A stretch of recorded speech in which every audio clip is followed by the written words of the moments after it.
Purposeful library ஒரு பயனுள்ள நூலகம். 6 வயதில் மாதாபிதாவிற்கு கட்டுப்படு.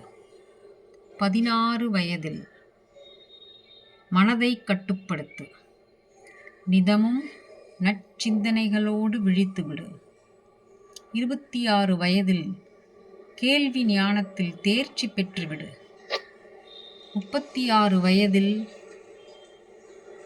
வாழ்வை உன் பொருளாதாரத்தில் செம்மைப்படுத்திவிடு. 46 நாவை கட்டுப்படுத்திவிடு. 56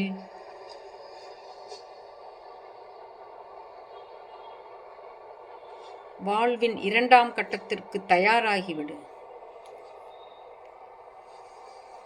மொத்தத்தில் உன் வாழ்வை ஒரு பயனுள்ள நூலகம் ஆக்கிவிடு. பிறகு பயனுள்ள வாழ்வை நான் வாழவில்லை என்று எண்ணி உன் மூச்சை விட்டுவிடாதே.